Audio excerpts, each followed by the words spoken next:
السلام عليكم ورحمة الله وبركاته. إن الحمد لله نحمده ونستعينه ونستغفره ونعوذ بالله من شرور أنفسنا وسيئات أعمالنا. من يهده الله فلا مضل له ومن يضلل فلا هادي له. وأشهد أن لا إله إلا الله وحده لا شريك له. وأشهد أن محمدا عبده ورسوله لا نبي بعده. أما بعد. Para hadirin jamaah sidang salat tarawih rahimani wa rahimakumullah. Alhamdulillah, segala puji hanya milik Allah Subhanahu wa taala. Alhamdulillah, segala puji hanya milik Allah yang telah memperkenankan kita berjumpa kembali dengan syahrul Ramadan, yang telah mengizinkan kita berjumpa kembali dengan bulan yang penuh dengan rahmat, dengan bulan yang penuh dengan ampunan, dengan bulan yang penuh dengan barakah. Ini merupakan nikmat Allah Subhanahu wa taala yang wajib kita syukuri. Ma'asyiral muslimin rahimani wa rahimakumullah.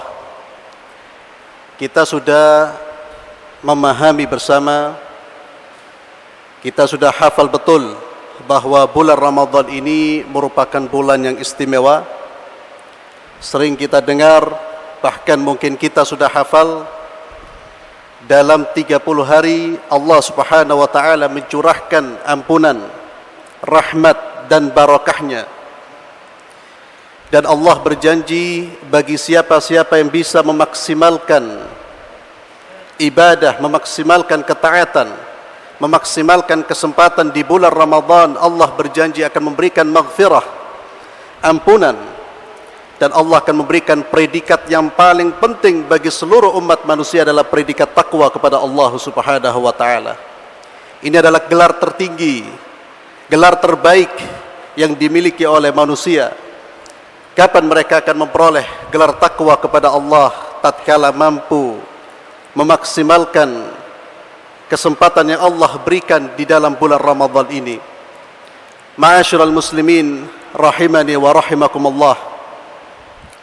Setidaknya ada 3 hal yang perlu kita jaga agar ibadah Ramadan kita atau agar bulan Ramadan ini menghasilkan maghfirah, menurunkan maghfirah, menurunkan rahmat dan menurunkan barakah kepada kita semua. Yang pertama adalah hendaknya kita menjaga an-niyah, an-niyah salihah.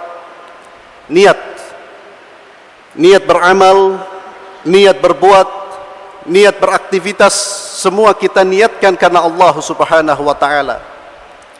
Apapun kebaikan yang kita lakukan, sebelum kita melakukan kebaikan tersebut, kita bertanya kepada diri kita, untuk siapa saya berbuat? Untuk siapa saya beramal? Kalau kita sudah memastikan bahwa kita beramal untuk Allah, kita laksanakan. Tapi kalau ada niat-niat selain Allah, ada keinginan-keinginan yang bukan mencari ridha Allah, maka perbaiki niat kita. Karena Nabi kita Muhammad sallallahu alaihi wasallam ketika berbicara tentang ampunan, pahala yang Allah berikan kepada mereka beribadah di dalam bulan Ramadan, selalu Nabi mengaitkan dengan iman dan ikhlas. Beliau sallallahu alaihi wasallam mengingatkan kepada kita, man shama ramadanan imanan wa ihtisaban ghufira lahu ma taqaddama min dhanbih. Barang siapa berpuasa di bulan Ramadan imanan, atas dorongan iman, wa ihtisaban, karena mengharapkan pahala dari Allah, maka Allah akan ampuni dosa-dosanya.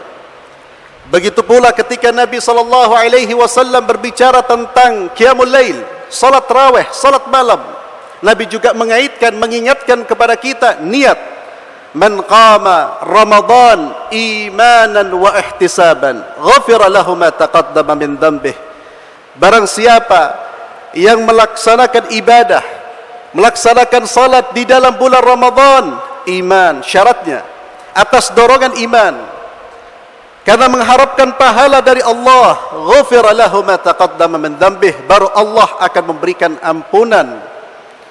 Ikhlas, Jangan sampai kita beramal, kita berbuat karena orang lain, karena sungkan, karena tetangga, karena dorongan yang semuanya bersifat duniawi.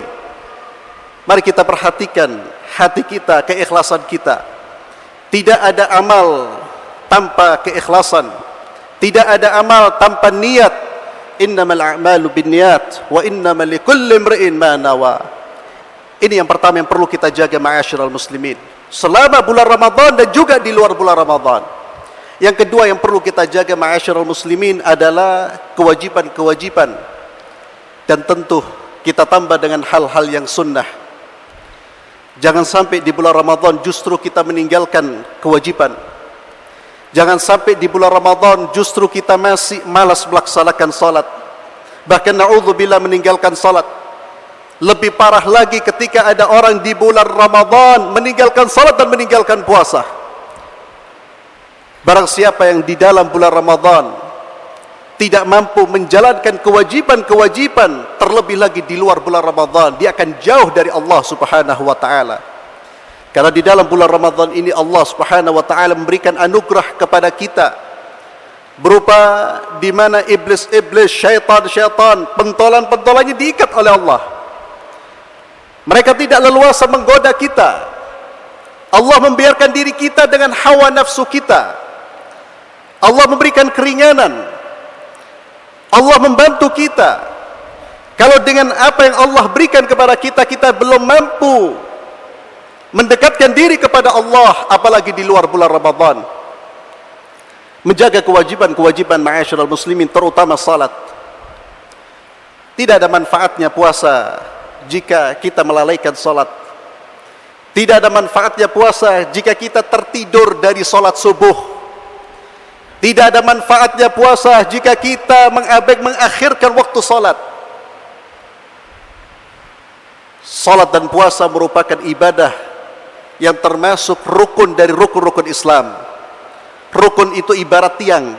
Jika Islam bangunan, Nabi SAW mengibaratkan Islam sebagai bangunan buniyal Islamu ala khams. Islam dibangun di atas 5 perkara, 5 tonggak rukun. Salat termasuk, dan di dalamnya juga termasuk puasa. Salah satu dari rukun-rukun ini jika ditinggalkan, maka roboh bangunan Islam tersebut. Terutama ma'asyiral muslimin, dalam pelaksanaan salat bagi laki-laki, bersegeralah menuju rumah-rumah Allah Subhanahu wa taala. Bersegeralah untuk salat berjamaah. Ini kesempatan buat kita. Saya tidak berbicara tentang hukum salat berjamaah, tapi saya akan sampaikan satu fadilah dari salat berjamaah, di mana Rasulullah sallallahu alaihi wasallam beliau bersabda, barang siapa yang keluar dari rumahnya menuju rumah Allah Subhanahu wa taala, dan dia keluar dari rumahnya dalam kondisi berwudu dan menyempurnakan wudunya, maka kata Rasulullah SAW, dia melangkahkan kakinya ke masjid, niat untuk salat, tidak ada niat lain. Lam yakhtu khutwatan illa rufi'at lahu biha darajah. Satu langkah akan mengangkat derajatnya. Wa huttu anhu biha khati'ah. Dan satu langkah akan menggugurkan dosanya. Subhanallah, satu langkah. Dosa dihilangkan, derajat diangkat oleh Allah. Ketika dia masuk masjid, maka Allah akan memberikan pahala orang yang salat walaupun di masjid dia tidak salat. Walaupun dia di masjid duduk menunggu waktu salat, Allah senantiasa menganggapnya sebagai orang yang salat selama dia berada di masjid. Dan subhanallah, malaikat-malaikat Allah mendoakan orang-orang yang duduk di masjid, Allahumma gfir lahu, Allahumma arhamhu. Ya Allah, ampunilah hambamu. Ya Allah, berikan rahmat kepada hambamu. Allahu Akbar. Kepada siapa? Mereka-mereka yang salat berjamaah di masjid. Doa dari siapa? Dari malaikat Allah, ibadul muqrabun, hamba-hamba Allah yang tidak pernah berbuat dosa, hamba-hamba Allah yang selalu taat kepada Allah. Bukankah kita ingin mendapatkan rahmat dan ampunan?